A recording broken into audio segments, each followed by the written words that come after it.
Quem é Jesus no mormonismo?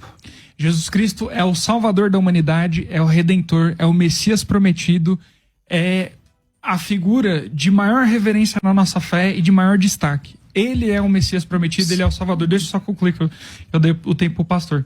Vê só, a questão do politeísmo, ela é uma militância que é feita contra o santo dos últimos dias no seguinte sentido.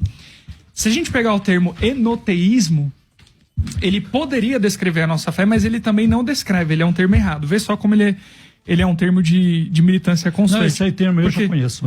O enoteísmo seria, você, pro público que está acompanhando, você crê em um Deus acreditando em outros deuses, né? Mas não é a nossa fé ainda. Por que eu estou dizendo isso? Não existe um termo preciso que descreve o que nós cremos. Como assim? Não existe. Vocês creem e não tem um termo para descrever? Ué, mas tem muita coisa na realidade que é desconhecida. Na própria filosofia, a gente aprende o seguinte: existe a doxa e a episteme. A doxa, ela é a opinião e é o desconhecido. A episteme, ela é o conhecido, é o que a gente conhece. Na religião se manifesta da mesma maneira. Cristo, ele disse coisas que são conhecidas como o evangelho. Deixa eu só concluir, pastor.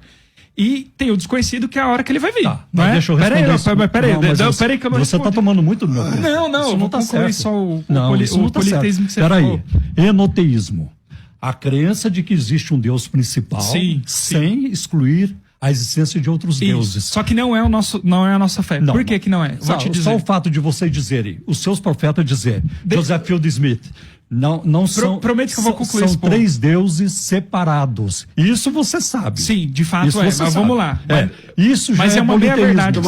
Isso já é politeísmo. Deixa eu concluir. Não é politeísmo, por quê? A adoração é a Deus o Pai Celestial, tendo Jesus Cristo como Salvador e Redentor, e o Espírito Santo é o testificador. Então, são três funções Você está contradizendo os seus profetas. Não, sim, senhor. Não. Então eu vou ler para você. Não. Adoração ao Pai. Papel, mas então Cristo é o Salvador, ele é o mediador, como as Escrituras falam, e o Espírito Santo está testificando. Você encontra diversas afirmações que talvez digam alguma coisa ou outra, mas nem tudo é canônico. Ok, pastor Paulo.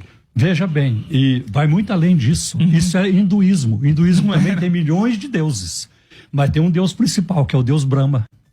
Agora, quando você traz à tona o enoteísmo, não foi nem eu que trouxe, você está admitido. E a realidade é essa. Outra coisa, o debate. Todo bebê mormon que nasce, ele é um Deus em potencial. Ele um dia poderá vir ser Deus. E essa está na sua crença. É o que a Bíblia diz. Vós sois deuses. Não, peraí. Você citou o Salmo 86, versículo... Não, 86, João 10, não, 34. Salmo 82, 6. 82, 6. Vós sois deuses. Isso. Leia o versículo seguinte e o seu argumento cai por terra. Não, como homem morrereis, de fato. Ele estava sendo irônico. Você não pode fazer. Não é irônico. Se a gente pegar o termo... É irônico. Se a gente pegar o termo deuses, a tradução original está dizendo Elohim. Sim. É deuses de fato, ele não está dizendo outra poderosos, coisa. Poderosos. E interessante que foi legal conversar contigo, porque a gente entrou num ponto em comum. Eu já vi outros protestantes argumentando de outra maneira, que é como se fosse um título. Não é Deus e tal. É Deus que está dizendo. É o fato. É o fato mesmo. Mas o argumento cai por terra. Não cai. Não pode ser Deus verdadeiro ali, porque como homens morrereis. Não cai porque... E caireis como qualquer dos príncipes. Mas... Como é que pode? Porque o homem Deus morre. Verdadeiro morre? O Deus verdadeiro morre. O homem morre. O homem morre. Então não pode ser Deus.